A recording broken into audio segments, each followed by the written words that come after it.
haven't made a video yet on personal finance and budgeting, but it is something that I'm very interested in and passionate about. So I decided to make a video on how I was able to save up $30,000 at the age of 21, making less than $40,000 a year. I'm very proud of myself, so I'm not making this video to brag, but I set a goal for myself and I was able to accomplish it. So I definitely wanted to come out and share some tips on how I was able to do that. So if you're interested, keep on watching. If you do like this video, make sure to give it a thumbs up and leave a comment below. Make sure to subscribe to see more videos, and without further ado, we're just gonna get right into the video. Oh, before I start, I did want to give a disclaimer. I'm not a financial advisor by any stretch of the imagination, so these are just all the things that helped me, so take this with a grain of salt. So now we will start the video. So the first thing that I think helps is writing down your goals. So when you're coming into this, think about your goals. Is your goal to completely pay off your credit card debt, or maybe pay off your mortgage, or to save up $5,000 in a year? So just think about your personal goals, and next you want to write this down. Writing things down definitely helps to keep you motivated, and it helps keep you accountable as well. So for me, I wrote inside my planner my financial goals for each month. And other ways you can do it is just writing it down in a journal, maybe getting a planner like I did, or using sticky notes and writing down your goals, maybe plastering it in your room so every day when you wake up, you will be reminded of your goals. Something that I really like is having a vision board or a dream board. And so I made one, but I made it virtually. So this is mine. It's kind of ugly, but it definitely touches on all the things that I want to accomplish this year. Will I accomplish this? I don't know, but I'm definitely making strides towards accomplishing these goals. So the next tip I have is to have a steady income. I feel like this is a no-brainer, but definitely you want to have a source of income. And so as a college student, if you're a college student or if you're a high school student, it may be harder to have a full-time job, but that's what I did. I work in the hospital in labor and delivery. So for my job, I get paid roughly $17 to $19 an hour, depending on the night. And so I'm not saying that you have to make this much, or maybe you even make more. The point I'm trying to drive home is you definitely want some type of income. Here are some ideas for college students or high school students, or people that are younger that are trying to build income and have the ability to save that income. So a few things you can do are having little side jobs like babysitting or tutoring children. You can mow your neighbor's lawn, or you can start a tiny little business. Stuff like that could definitely help you make an income. If you're in college, I know my university allows us to have work-study jobs. So these are jobs that you can work on campus, and they allow you to work while studying on the job. So an example of this would be working at the library, maybe at the front desk. These are all ways to make income. So the next tip, which is the most important tip in my opinion, is to budget. Budgeting is so overlooked, but it is so helpful, and it requires a lot of discipline. So last year when I started working in the hospital, I told myself, now that I'm making pretty good money, I need to stop spending so much. And it did help that there was a pandemic and I didn't really have to leave the house much, but I saved so much money just by budgeting. This kind of ties in with writing down your goals, but when you do have a budget, you want to write it down or maybe type it down on your iPad or your phone. One thing that definitely helped me was the budgeting app, which I use, and it's called Mint. This is what the icon looks like, and it is available in the App Store. I will definitely leave that link below for you guys to check it out. I don't have enough clout to be sponsored, so this is not sponsored at all, but I love this app so much, and it's because it helps me keep myself accountable. And so the thing that I actually love about this is that it links to your bank account, and don't worry, they're not selling your information or anything. This sounds like I'm sponsored, but I swear, like, I'm not sponsored. So whenever you swipe your debit card or you spend money, the app will be notified. So for instance, if you have a budget for $50 for gas that month, if you spend $30, it will deduct the $30 from your budget, and it will tell you you have $20 left to spend. So that's just an example of how it works, and this is something that definitely helped me. As I said before, budgeting requires a lot of discipline.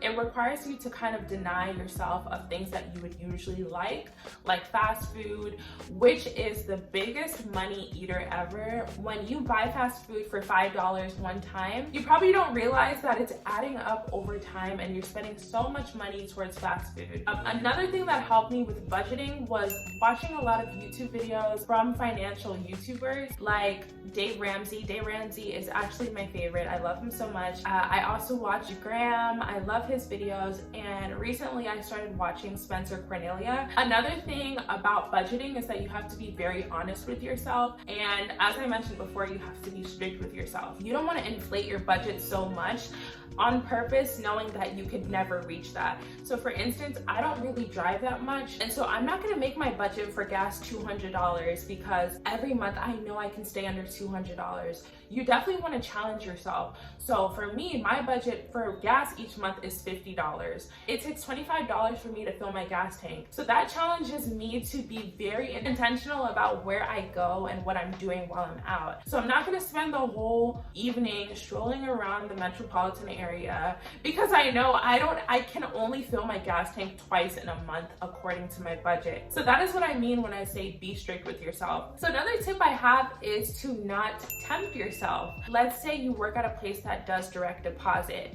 Instead of having all your money go into your checkings account, before the money settles, you want to make sure that a portion of it is allocated to go towards your savings account. So every single paycheck, 70% of my paycheck goes into my savings account, 8% goes towards my 403b, which is for retirement, and the rest goes into my checkings account. And the reason I say this kind of works against temptation is because if all your money is going into your checkings account, you're gonna think you have all this money to spend. In reality, that's not the way you wanna think. So before, when I had all my money going into my checkings account, let's say I made $1,000, I was like, oh, I have $1,000 in my account. I can spend maybe $300 until my next paycheck. But if I split up that deposit and make 800 of that go to my savings and my retirement, and I only have 200 in my checkings, I'm going to be more intentional about how I spend my money. I'm not going to be tempted to spend $200 because I only have $200 in my account. Another way is to just stay home. I know a lot of people are busybodies and they love being outside, but every time you step outside, you're gonna be tempted to spend money. Either you're using gas to stroll around the city, or maybe you see food and you're like, oh my gosh, I have to try this new place to eat. And that's something you really wanna avoid while you're budgeting. Of course, I'm not saying that to do this for the rest of your life, but if you're giving yourself a certain timeline, for me, I wanted to save $15,000 in a year. I knew that I had to deny myself of luxuries like fast food, going out with friends for about a year. So another tip that I have is to just get rid of things that cause you to spend more money. For younger people, maybe move back in with your parents so you're saving on rent. Rent is something that just eats away at your money. So let's say you're making $2,000 per month and your rent is $1,000 per month. That's 50% of your income down the drain. You don't even own this property. This is just going towards a place to live. Don't go out and buy the newest car knowing that you have a budget and you're trying to save up money, because the car payments, the insurance, all these expenses are just eating away at how much you could have to save. Another thing is subscriptions. So instead of having Disney Plus, Hulu, Netflix, ESPN, all of these different subscriptions, maybe deny yourself of that for a few months and just watch YouTube videos. The last tip that I have, and what helped me save $30,000 a year, is to invest your money. In order to grow your money, you definitely want to take calculated risks. So if your money is just sitting in your bank account, it's not really doing anything. It'll probably get you a few cents a month, and that's where I struggled. So on my own, I was able to save up $15,000, and it was sitting in my Navy Federal bank account, and it would make me 5 cents a month. That is not growing my money. Like, yes, it's safe there, and I know that every day when I wake up, that money is going to be there. But I think if you want to take a step forward in life, you definitely have to take calculated risks. And so this is where investing comes in. You want to research ways to invest that you're interested in. So for me, I invested in cryptocurrency. I put in $5,000 towards Bitcoin, and I was able to make $5,000 out of that. I put $5,000 in and I left with $10,000. I would not suggest investing in meme stocks, But for me, I'm not gonna say this is a super smart decision, but for me, I invested in Dogecoin. I invested $900 in Dogecoin, and that eventually was worth $25,000. Like the idiot I am, I did not withdraw my money when it was worth $25,000, but I was able to withdraw my money when it was worth $11,000. I turned $900 into $11,000, and that was purely by chance. But I do say all this to say, you do have to take calculated risk in order to receive rewards. If it weren't for investing, I would have probably just saved up $15,000.